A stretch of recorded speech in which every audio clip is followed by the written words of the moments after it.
بسم الله الرحمن الرحيم. الحمد لله والصلاة والسلام على رسول الله وعلى آله وصحبه ومن والاه وبعد، فإني أحيي هذا الجمع الكريم بتحية الإسلام، إخوة كراما وأخوات فضيات، أن السلام عليكم ورحمة الله تعالى وبركاته. وعليكم السلام ورحمة الله وبركاته. بداية أهنئكم بمقدم شهر رمضان المبارك، كل عام وأنتم بخير، جعله الله شهر بركة علينا وعليكم، وعام خير على الإسلام وأهله أجمعين. Bismillah, setelah beliau mengucapkan muqaddimah atau pembukaan, beliau ingin menyapa kita semua selamat datang di bulan suci Ramadan, bulan penuh keberkahan. Semoga kita semua bisa mengisi bulan penuh keberkahan tersebut dengan banyak kebaikan. أشكر الجمعية المحمدية على هذه الدعوة الكريمة وعلى حفاوة الترحيب وكرم الضيافة وبشاشة الاستقبال، وأشكر الحاضرين جميعا والقائمين على هذا المسجد بدون استثناء.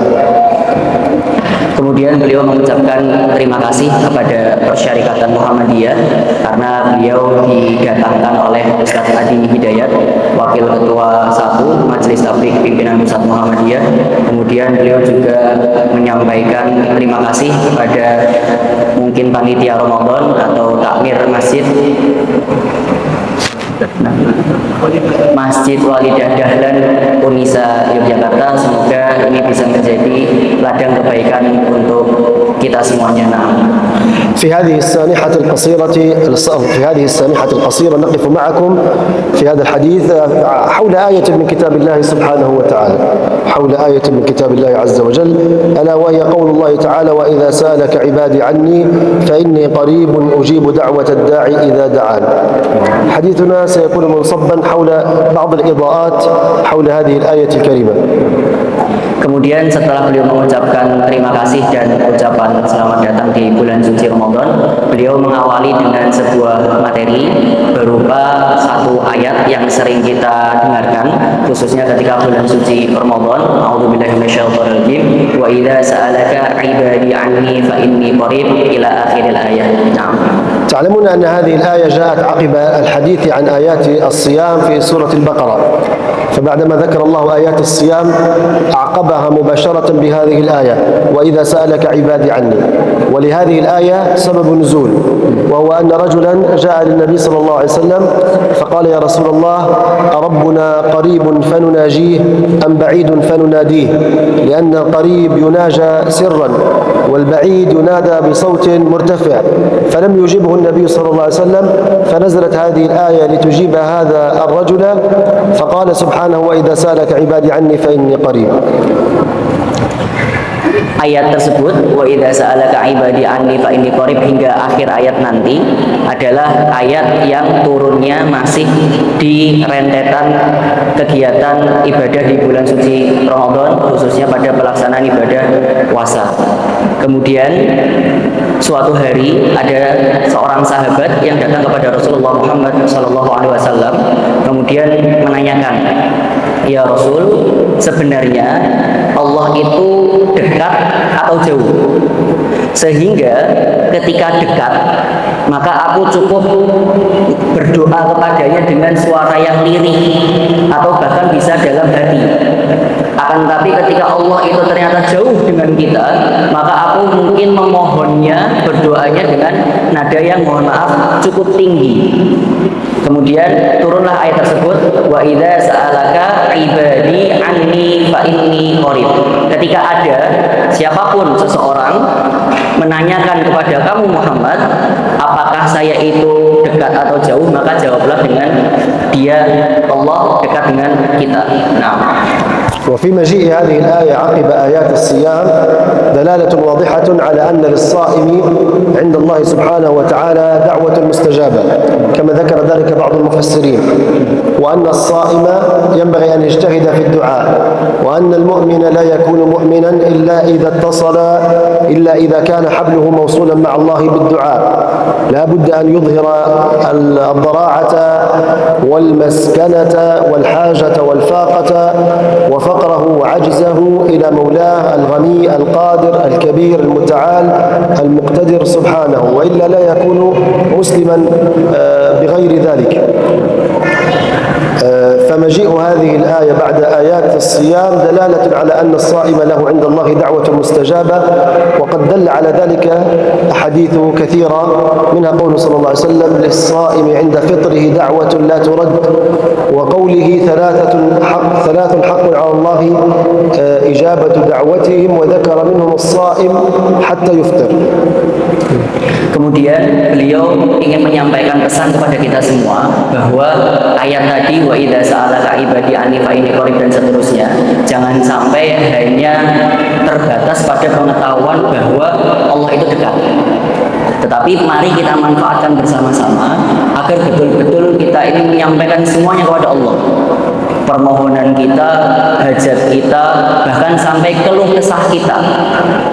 Karena betul-betul kita ini adalah hambanya Allah yang sangat lemah, sedang berhadapan dengan Allah yang maha tinggi, maha menguasai, maha menghendaki, dan maha segala-galanya.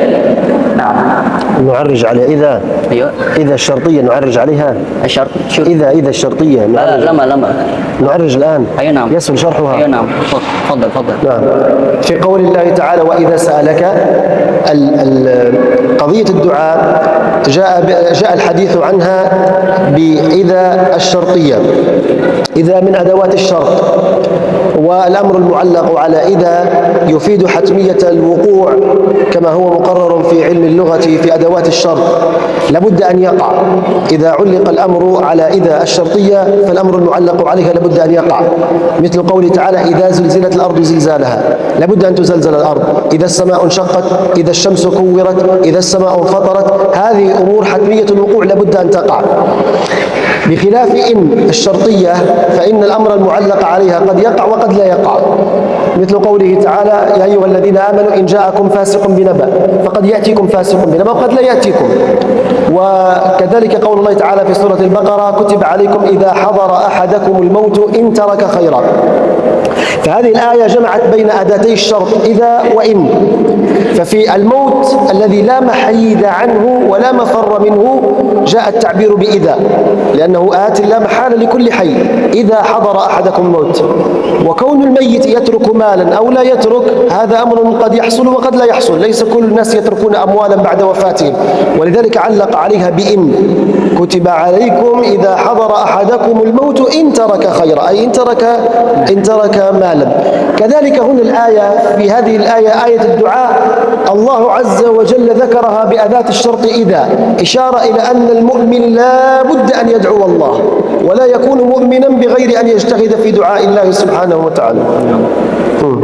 Kemudian di dalam ayat tadi wa idza sa'alaka ibadi dan seterusnya ada keunikan, salah satu keunikan gramatikal dalam ayat tersebut yaitu terletak pada huruf id. Wa idza, huruf idza ini artinya adalah wajib, kata artinya adalah jika, tetapi disifati pada sesuatu yang wajib terjadi. Alias apa? Kalau kita artikan dalam bahasa Indonesia, dan jika ada yang meminta kepadamu, maksudnya meminta kepada Allah Subhanahu wa taala, maka kegiatan berdoa tersebut atau meminta kepada Allah adalah wajib bagi kita semuanya. Tadi sudah disampaikan sebagai misalkan bentuk tadzallul, bentuk kita merendahkan diri ke hadapan Allah Subhanahu wa taala. Kita menyampaikan semua keluh kesah kita. Akan tetapi pada ayat ini tidak disebutkan dengan kata in. Wa in sa'alaka, tetapi wa idza. Kenapa? Karena kalau in itu artinya bisa wajib, bisa tidak wajib. Alias kalau kita turunkan pada konteks ayat tersebut, tidak wajib berdoa, juga boleh berdoa. Jadi boleh meninggalkan berdoa, boleh juga melakukan berdoa. Contohnya seperti apa? Dalil dari Allah Subhanahu wa taala, misalkan idza syamsu kuwirat. Ayat-ayat di juz 30 misalkan yang menandai tentang adanya tanda-tanda akhir zaman nanti itu dimulai dengan kata idza. Maka ini sungguh-sungguh akan terjadi walaupun saat ini kita tidak melihatnya.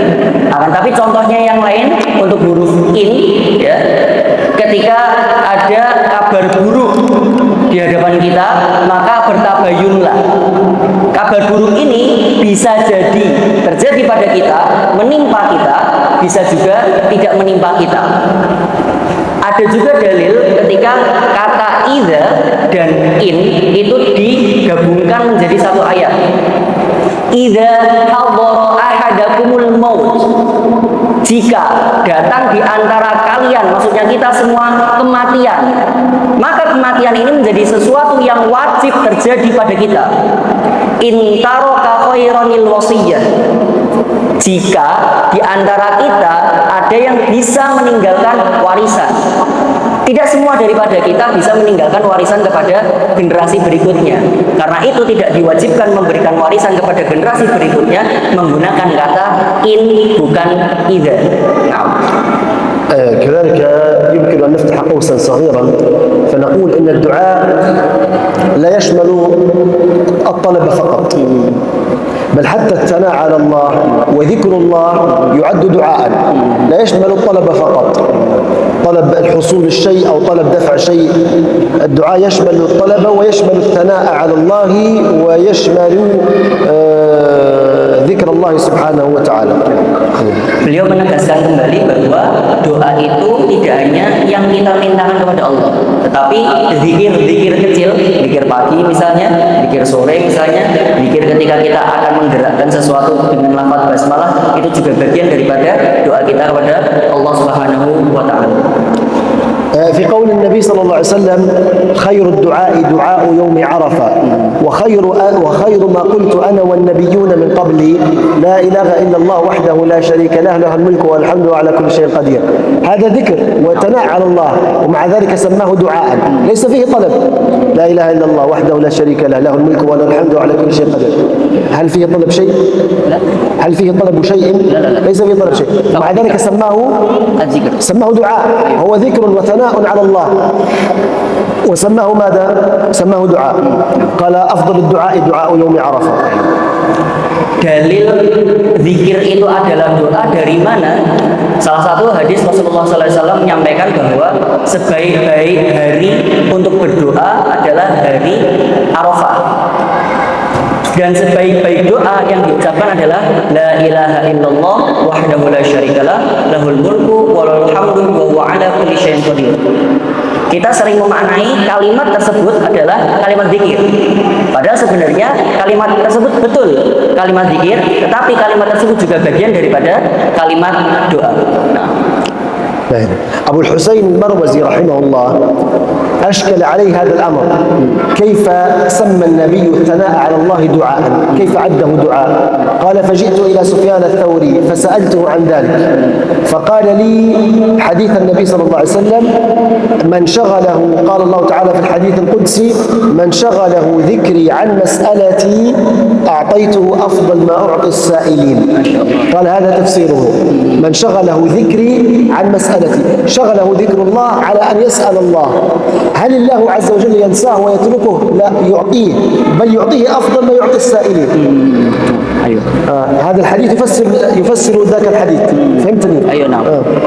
Nah, hadis tadi kemudian ditafsirkan oleh Sufyan Ats-Tsauri bahwa ketika kita ingin meminta sesuatu dan kita betul-betul bersungguh-sungguh meminta sesuatu, Allah akan memberikan sesuatu yang lebih baik, lebih banyak daripada sesuatu yang tadi kita minta. Nah, يعني مثلا نضرب لذلك مثالا، لو كان أب عنده ولدان، ولد يطلب من أبيه دائما يريد يريد يريد يريد، والابن الثاني لا يطلب شيئا وهو يسمع كلام أبيه ومطيع له، هل ينساه أبوه ويتركه لأنه لم يطلب؟ لا ينساه. لله المثل الأعلى، من شغله ذكري عن مسألتي أعطيته أفضل ما أعطي السائلين. Beliau juga memberikan perumpamaan yang sederhana. Misalkan ada seorang ayah yang memiliki satu anak laki-laki dan satu anak perempuan. Anak laki-laki tersebut terus merayu meminta pada ayahnya, dan anak perempuan yang satunya ya tidak pernah meminta apapun, walaupun mendengar mungkin saudara laki-lakinya selalu meminta. Maka lumrahnya sang ayah akan berfokus kepada permintaan sang anak laki-laki.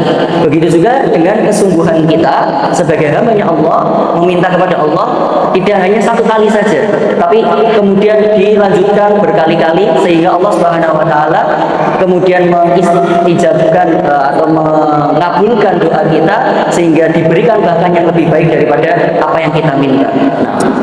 حتى في عالم الناس اليوم تجد أحيانا شخص فقير يريد أن يسأل رجلا مساعدة، فلا يقول له أعطني مساعدة مثلا، وإنما يأتي إليه مثلا يثني عليه، يقول له أنت رجل جيد وأنت رجل كريم وأنت كذا وأنت كذا، يعني أفهم أعطيه، يعني ويفهم هو بثنائه عليه أنه يطلب شيئا، صح ولا لا؟ لله المثل الأعلى. Nah, kemudian juga misalkan kita ya mungkin punya naluri atau mungkin orang lain yang ketika ingin meminta sesuatu, nalurinya memerintahkan dia untuk memuji objek yang akan diminta terlebih dahulu. Wah, kamu baik sekali, wah kamu pandai sekali, wah kamu dermawan sekali, wah kamu hebat sekali dan seterusnya. Walaupun nanti ujungnya adalah meminta. Berarti sebenarnya naluri kita atau bahkan mungkin fitrah kita sudah mengetahui bahwa ada seni meminta yang dilakukan sebelumnya yaitu dengan memuji. Begitu juga dengan kita diminta untuk banyak memuji Allah Subhanahu wa taala sebelum akhirnya meminta kepada Allah Subhanahu wa taala dalam bentuk doa. Nah, وهذا المعنى كذلك موجود في كتاب الله عز وجل في سورة الأنبياء في قصة نبي الله يونس عليه السلام. قال الله تعالى: وذا النون إذ ذهب مغاضبا فظن أن لن نقدر عليه فنادى في الظلمات بعدما ابتلعه الحوت، ظلمة البحر وظلمة الليل وظلمة بطن الحوت، فنادى في الظلمات أن لا إله إلا أنت سبحانك إني كنت من الظالمين. ماذا قال الله؟ فاستجبنا له. سمى الله ثناء نبيه يونس عليه سماه دعاء، قال فاستجبنا له. هو أثنى على الله، هو لم يقل له يا ربي أخرجني من بطن الحوت، لا، وإنما اكتفى بالثناء لا إله إلا أنت سبحانك إني كنت من الظالمين. قال الله بالفاء المشعرة بسرعة الاستجابة فاستجبنا له ونجيناه من الغم. ما شاء الله. Ada contohnya ketika Nabi Yunus alaihissalam kemudian mendapatkan sesuatu, yaitu berupa dimasukkannya ke dalam perut ikan paus, ya, mendapati 3 kegelapan malam yang pertama, kemudian kegelapan di dalam laut, kemudian yang ketiga adalah kegelapan di dalam perut ikan paus. Begitu gelap, begitu suram. Akan tetapi yang dilakukan oleh Nabi adalah berzikir, sekaligus maknanya adalah berdoa, meminta pertolongan kepada Allah Subhanahu wa taala dengan kalimat la ilaha illa anta subhanaka inni kuntu minadh dhalimin. Karena itu Allah Subhanahu wa taala langsung menyampaikan fastajabna. Alias apa? Ada huruf fa di situ. Artinya adalah faja'atan, langsung tiba-tiba dikabulkan dan keluar Nabi daripada mulut ikan paus tersebut. Nah, وحتى لا يجعل الله هذا أمرا، حتى لا يجعل الله عز وجل هذا الأمر خاص بنبي الله يونس، عقب الله الآية بما يجعلها قانونا صالحا في كل زمان ومكان ولكل شخص. قال وكذلك ننجي المؤمنين، وكذلك ننجي المؤمنين. ليست هذه خاصة بيونس عليه السلام، أي كل من وقع في ضيق وكرب والتجأ إلى الله بصدق وإخلاص نية كما التجأ نبي الله يونس فإن عناية الله تلحقه وفرج الله عز وجل يأتيه، وكذلك ننجي المؤمنين. Nah, kemudian di akhirnya Allah Subhanahu wa taala menyampaikan wa kadzalika nunjil mu'minin, dan begitulah cara Allah menyelamatkan hamba-hambanya yang beriman. Sehingga kita sudah tahu alurnya. Ketika kita berada dalam kegelapan, dalam kesuraman, dalam kebuntuan, kita berzikir, meminta kepada Allah, merayu kepada Allah, sehingga Allah memberikan jalan keluar kepada kita. Begitulah alurnya. Nah, نرجع إلى الآية وإذا سألك عبادي. عبادي هنا المقصود بها المؤمنون، لأن العبودية تنقسم إلى قسمين: عبودية شكر وعبودية طاعة. Nah, kembali kepada ayat wa idza sa'alaka dan seterusnya tadi disampaikan oleh Syekh bahwa bentuk penghambaan kepada Allah Subhanahu wa taala itu dibagi menjadi dua. Ubudiyatul qahar dan ubudiyatul الشكر والقهر. asyukur wal qahar. Qahar dan syukur. Nah, مثلا في قول الله تعالى وما ربك بظلام للعبيد، المقصود بها كل الناس المسلمين وغيرهم، هؤلاء عبيد لله عبودية قهر. قل يا عبادي الذين أسرفوا على أنفسهم وإذا سألك عبادي عني قل، هذه كلها مقصود بها عبودية إيش؟ عبودية الشكر، أي المسلمون منهم فقط. Nah, contohnya kalau kita mau mengetahui siapakah orang-orang yang masuk pada kategori ubudiyatus syukur atau hamba-hambanya Allah yang pandai bersyukur adalah pada kata-kata yang ditemukan di situ dalam bentuk ibad, bukan abid.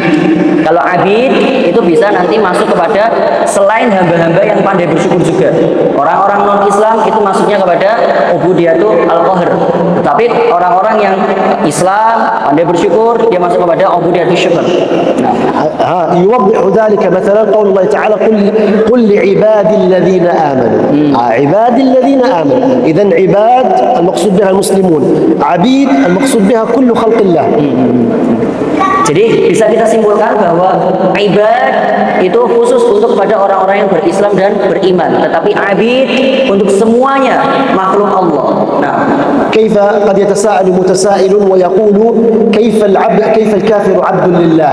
نقول هذه عبودية قهر متمثلة في أن هذا العبد لا يستطيع أن يخرج عن ناموس الخلقة التي خلقه الله عليها، عن طبيعة خلقته الآدمية التي خلقه الله عليها، فقد خلقه الله يأكل ويشرب وينام ويمرض ويموت وهو لا يستطيع أن ينفك عن هذه العوارض، فهو عبد لله في هذه عبودية قهر، يعني غصبا عليه، هو خاضع لهذه الطبيعة البشرية التي خلقه الله عليها، لذلك كان عبدا لله عبودية قهر. Kemudian beliau ingin lebih memperdalam lagi pengertian tentang ubudiyatul qahr, yaitu orang-orang yang tidak hanya Islam saja, tapi bisa jadi yang non-Islam juga. Siapakah mereka? Mereka yang masuk dalam sistem besarnya Allah Subhanahu wa taala. Kalau sering kita bilang mungkin sunnatullah. Sunnatullahnya manusia apa?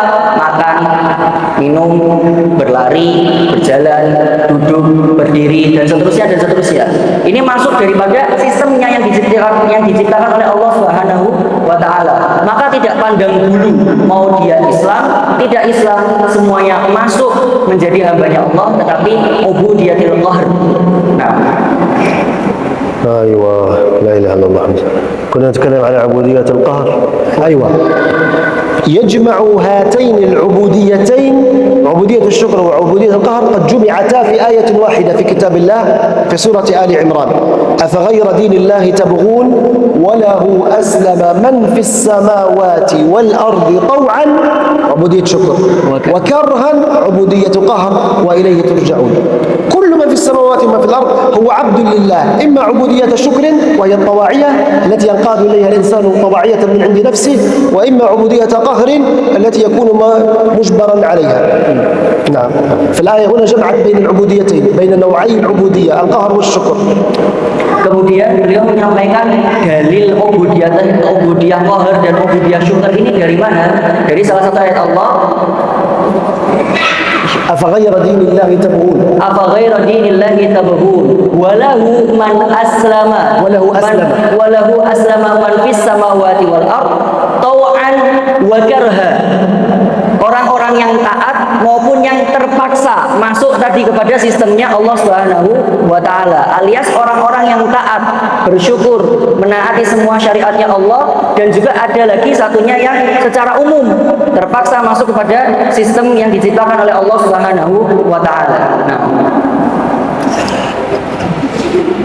وإذا سألك عبادي عني فإني قريب ولم يقل لهم فقل أو قل كما جاء في 15 سؤال في 15 موضعا في القرآن ويسألونك كلها جاءت قل أو فقل إلا في هذا الموضع وإذا سألك عبادي عني فإني قريب إشارة إلى أنه لا يجب أن يكون هناك واسطة بين العبد وربه في الدعاء فكل مخلوق يلتجئ إلى الله من تلقاء نفسه ويدعو ربه بدون وسائط. Ayo.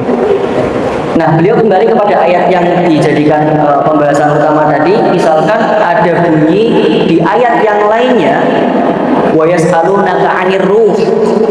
Dan ada orang-orang yang menanyakan tentang perihal nyawa. Kemudian dijawab, qulir ruhu min amri rabbi. Allah Subhanahu wa taala memerintahkan kepada Nabi Muhammad SAW untuk menjelaskan bahwa perihal nyawa itu adalah urusannya Allah Subhanahu wa taala. Jadi ada prosesnya, ada wasilahnya melalui Nabi terlebih dahulu. Akan tapi pada ayat ini, wa idza sa'alaka ibadi anni, tidak ada kul atau tidak ada fakul, tidak ada perintah di situ, sehingga tidak ada kesan sekat atau perantara antara Allah, Rasulnya dan umatnya. Wa idza sa'alaka ibadi anni fa inni qarib. Kalau ada yang tanya apakah aku Allah Subhanahu wa taala dekat atau jauh, jawablah aku dekat. Tidak ada kata lagi jawablah. Akan tapi langsung Allah menyampaikan aku dekat kepada hamba-hambaku. Maksudnya apa? Marilah kita berdoa kepada Allah Subhanahu wa taala sebanyak mungkin. Karena kita berdoa tidak perlu dengan wasilah. Langsung Allah Subhanahu wa taala mendengarkan walaupun dengan suara yang lirih. Nah. لا إله إلا الله. إذن علينا نحن أن نلتجئ إلى الله عز وجل بالدعاء ولا نحمل هم الإجابة. قد يستجيب الله لك وقد يدخر لك ثواب الدعوة في الآخرة لأن مجرد الدعاء لوحده هو عبادة كما قال تعالى وقال ربكم ادعوني أستجب لكم إن الذين يستكبرون عن عبادتي فسمى الدعاء عبادة بل هو مخ العبادة وهو ثمرة العبادة فينبغي ألا نحمل هم الإجابة وأن نلتجئ إلى الله بالدعاء وأن نلح على الله في الدعاء وهذا الذي في مقدورنا أما الاستجابة فهذه ليست في مقدورنا موكولة إلى الله سبحانه وتعالى كذلك ينبغي أن نأتي بشرائط الإجابة شروط التي يستجاب فيها الدعاء إن شاء الله نشرحها في مجلس آخر إن شاء الله. Kemudian beliau di akhir ceramahnya berpesan kepada kita, jangan sampai hanya karena sesekali, dua kali, beberapa kali doa kita seolah-olah tidak diberikan jawaban sesuai dengan keinginan kita, kemudian kita kecewa, kemudian kita enggan lagi untuk berdoa. Naudzubillah. Karena sebenarnya bukan persoalan kita doanya diterima atau tidak. Kita baru melakukan doa saja itu sudah dianggap ibadah. Ya. Jadi bagi manusia mungkin ya, doa itu bisa diterima, bisa ditolak. Tapi bagi Allah Subhanahu wa taala, kiranya menurut manusia itu ditolak, sebenarnya dialihkan untuk solusi atau untuk persoalan yang lain. Intinya jangan sampai kita berhenti untuk berdoa kepada Allah Subhanahu wa taala. خاصة في هذا الشهر علينا أن نجتهد في الدعاء أن نجتهد في العبادة خاصة في العشر الأواخر منه خاصة في الثلث الأخير من الليل. Kemudian beliau menambahkan bahwa mari betul-betul di bulan yang penuh keberkahan ini, bulan suci Ramadan, kita perbanyak ibadah, kita perbanyak doa, khususnya nanti di sepertiga Ramadan terakhir, yaitu 10 hari terakhir. Kemudian juga kita memperbanyak ibadah di sepertiga penghujung malam. وينبغي أن تكون دعواتنا ليست دعوات شخصية فقط بل دعوات عامة تعم جلب الخير ودفع الضر عن المسلمين جميعا في كل مكان ونصرة الإسلام في كل وأهله في كل مكان. Dan yang beliau sampaikan jangan sampai berhenti pada kita sendiri saja, akan tapi mari bersama-sama kita sampaikan kepada saudara-saudara kita, keluarga kita, kita dan sebanyak-banyaknya masyarakat yang bisa kita gapai. وللصائم عند فطره دعوة لا ترد ولذلك هو يفرح بفطره. وقد كان ابن عباس يقول إذا أفطر اللهم يا واسع الفضل والمغفرة اغفر لي. وقد ورد عن بعض السلف أنهم كانوا يقولون الحمد لله الذي أعانني فصمت ورزقني فأفطرت. Kemudian beliau menyampaikan jangan sampai ketika kita berbuka ya tidak kemudian berdoa kepada Allah. Misalkan kita boleh untuk berdoa agar kita banyak-banyak diampuni Allah Subhanahu wa taala ketika sedang berbuka. أسأل الله سبحانه وتعالى أن يجعل هذا المسجد عامرا بذكره وإقامة الصلاة وتلاوة القرآن، وأن يجزي كل القائمين عليه والمنفقين عليه خير الجزاء، وأن يكتب ذلك في موازين حسناتهم. أسأل الله سبحانه وتعالى أن يغفر للشيخ أحمد دحلان وأن يجمعنا به وإياكم في جنته ومستقر رحمته. أشكر الحقيقة جميعا حضوركم وإنصاتكم وكريم استماعكم، متمنيا في ختام هذه الجلسة الخير كله لهذا الشعب الكريم حكومة وشعبا. أسأل الله سبحانه وتعالى أن يحفظهم وأن يعز بهم الإسلام وأهله. والسلام عليكم ورحمة الله تعالى وبركاته. Waalaikumsalam warahmatullahi wabarakatuh. Di penutupnya beliau berdoa supaya kita semua selalu dalam keadaan kebaikan. Beliau juga mendoakan karena adanya masjid ini dahulu kala ada sosok yang namanya Kiai Haji Ahmad Dahlan. Semoga selalu disertai kebaikan kepada beliau, keluarganya, pengikutnya, warga-warganya, kader-kadernya hingga akhir zaman. Kami izin mencukupkan diri. Mohon maaf atas segala kekurangan. Assalamualaikum warahmatullahi wabarakatuh.